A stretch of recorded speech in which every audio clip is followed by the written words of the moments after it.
എൻ്റെ പേര് ജിജോ, പാലക്കാട് കൂനത്തറ ഇടവകയെന്ന്. കൃപാസന മാതാവിനും ജോസഫ് അച്ഛനും ഈശോയ്ക്കും ഒരുപാട് നന്ദി. ജോസഫ് അച്ഛനെ പറയാൻ കാരണം അച്ഛൻ പറഞ്ഞുകൊണ്ടാണ് എൻ്റെ കുറേ കാര്യങ്ങൾ ശരിയായത്. ഞാൻ ഒറ്റയ്ക്ക് വേണ്ടിട്ടൊന്നും ശരിയായിട്ടില്ല. ഞാൻ ഉടമ്പടി എടുത്തിട്ട് 4 പ്രാവശ്യം ഇപ്പോൾ പുതുക്കി. ഞാനൊരു കാര്യം സാധിക്കാൻ വേണ്ടിയിട്ടൊന്നും അല്ല ഇവിടെ ഉടമ്പടി എടുക്കാൻ വന്നത്. ഇപ്പോൾ നല്ലൊരു ക്രിസ്ത്യാനായിട്ട് ജീവിക്കണം എന്നൊക്കെ എൻ്റെ വിചാരം ഉണ്ടായിരുന്നുള്ളൂ. UK പെട്ടെന്നൊരു സാഹചര്യത്തിൽ അവിടെ വീട് കിട്ടാതെ തിരിച്ചു വന്നു. അപ്പോൾ ഞാൻ വിചാരിച്ചു കൊണ്ടുപോയതും ദൈവം, തിരിച്ചു കൊണ്ടുവന്നതും ദൈവം എന്നുള്ള രീതിയിൽ ലാവിഷായിട്ട് ജീവിക്കുമായിരുന്നു. ഞാനിവിടെ കറക്റ്റ് ഉടമ്പടി എന്തൊക്കെയുണ്ടോ കറക്റ്റ് ഞാൻ കാര്യങ്ങൾ അതേപോലെ പാലിച്ച് കറക്റ്റ് സമയത്ത് വന്ന് ഉടമ്പടി ധ്യാനം കേട്ട് കറക്റ്റ് കുമ്പസാരിച്ച് കുർബാന എല്ലാം കറക്റ്റായിട്ട് എല്ലാം ചെയ്തിരുന്നു. 3ാമത്തെ പുടുക്കൽ വന്നപ്പോൾ ഇവിടുത്തെ സിസ്റ്റർ എൻ്റെ അടുത്ത് പറഞ്ഞു, നീ സാക്ഷ്യം പറഞ്ഞെന്ന് പറഞ്ഞു. അപ്പോൾ ഞാൻ നോക്കുമ്പോൾ സാക്ഷ്യം പറയാനൊന്നുമില്ല. അപ്പോൾ ഞാൻ വിചാരിച്ചു ദൈവം മാതാവിൻ്റെ അടുത്ത് ഇനി ഈ സിസ്റ്റർ ഇവിടുന്ന് മാറാൻ വേണ്ടി പ്രാർത്ഥിക്കേണ്ടി വരും, അടുത്ത പ്രാവശ്യം വരുമ്പോൾ സാക്ഷ്യം പറയാനൊന്നും ഉണ്ടാവില്ലല്ലോ എന്ന് വിചാരിച്ച് ടെൻഷൻ അടിച്ചിരിക്കുകയായിരുന്നു. അപ്പോൾ പെട്ടെന്ന് വൈഫ് വിളിച്ച് പറഞ്ഞു UK വിസ നോക്കണം എന്ന് പറഞ്ഞു. അപ്പോൾ ഞാനത് അവിടെ കൊടുക്കാൻ വേണ്ടി പോയപ്പോൾ പെട്ടെന്ന് വാർത്ത വന്നു, അവിടുത്തെ വിസകളെല്ലാം റിജക്റ്റ് ചെയ്യാണ്, ഗവൺമെൻറ് എല്ലാം റൂൾസ് എല്ലാം മാറ്റുകയാണെന്ന് പറഞ്ഞു. ഞാനപ്പോൾ പെട്ടെന്ന് തന്നെ എന്ത് തോന്നിയിട്ട് ഇവിടെ കൊണ്ടുവന്നിട്ട് അച്ഛൻ്റെ അടുത്ത് കൊണ്ടുവന്നിട്ട് പാസ്പോർട്ട് കൊടുത്ത് അച്ഛനെ കൊണ്ട് പ്രാർത്ഥിപ്പിക്കാൻ വേണ്ടി വന്നു. പക്ഷെ ഇവിടെ ഭയങ്കര തിരക്കായിരുന്നു. അപ്പോൾ എനിക്ക് പറയാവുന്ന കാര്യങ്ങൾ മുഴുവൻ ആദ്യം മാതാവിൻ്റെ അടുത്ത് പറഞ്ഞിട്ട് ഞാൻ പറഞ്ഞു, എനിക്കിത് കിട്ടിയില്ലെങ്കിലും കുഴപ്പമൊന്നുമില്ല, കിട്ടുകയാണെന്നുണ്ടെങ്കിൽ ഒരു ടെൻഷൻ അടിക്കാൻ പാടില്ല, ഒരു പേപ്പറിന് ടെൻഷൻ അടിക്കാൻ പാടില്ല. അത് മാത്രമല്ല ഞാൻ മാതാവിനോട് പറഞ്ഞത് അച്ഛൻ കേട്ടു എന്ന് എനിക്ക് മനസ്സിലാവുകയും വേണം. എന്താണെന്ന് വെച്ചാൽ ഞാൻ UK പോയിട്ട് നമ്മൾ പറഞ്ഞ പോലെ സിമ്പിളല്ല, കുറച്ച് കഷ്ടപ്പാടാണ്. അവിടെ പോയിട്ട് വന്നിട്ടുള്ളതാണ്. അപ്പോൾ ദൈവത്തിൻ്റെ ഹിതം എന്താണോ അത് നടക്കട്ടെ എന്നുള്ള രീതിയിലായിരുന്നു.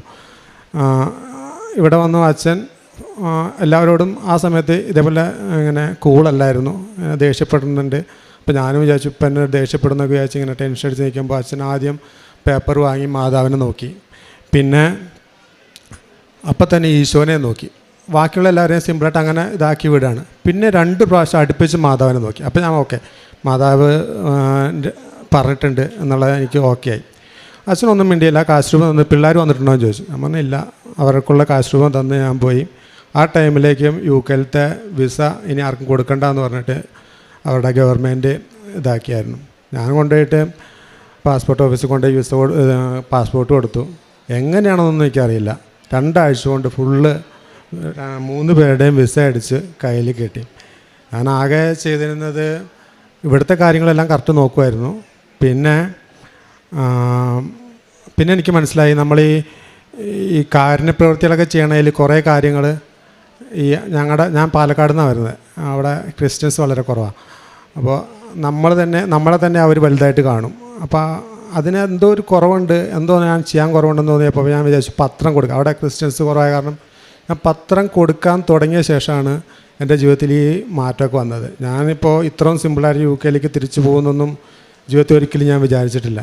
പിന്നെ ഇത് ഒരു കാരണവശാലും ഒരു മനുഷ്യനെ കൊണ്ടും നടക്കത്തുമില്ല. ഞാൻ മാതാവിനോട് പറഞ്ഞിരുന്ന കാര്യമാണ്, മനുഷ്യനെ ഇതിനെ ഇടപെടുത്തരുത്, ഈ വിസ എനിക്ക് അടിച്ച് കിട്ടാൻ വേണം, കൊണ്ടുപോകാൻ എന്നെ വിധിച്ചിട്ടുണ്ടെങ്കിൽ കൊണ്ടുപോകാൻ വേണം, അവിടെ പോയാലും ഒറ്റയ്ക്കാക്കരുത് എന്ന് വെച്ചത്. ഇതാണ് എൻ്റെ സാക്ഷ്യം.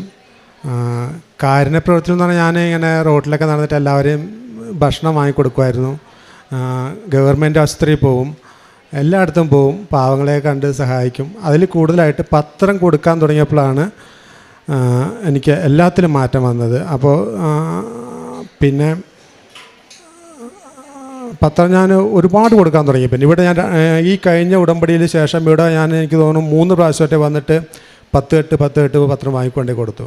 പക്ഷേ എൻ്റെ കാര്യങ്ങളൊന്നും ഞാനല്ല ചെയ്യുന്നത്, പിള്ളേരുടെ കാര്യമാണ്, വൈഫിൻ്റെ കാര്യമാണ്, എല്ലാം കറക്റ്റ് നടക്കുന്നുണ്ട്.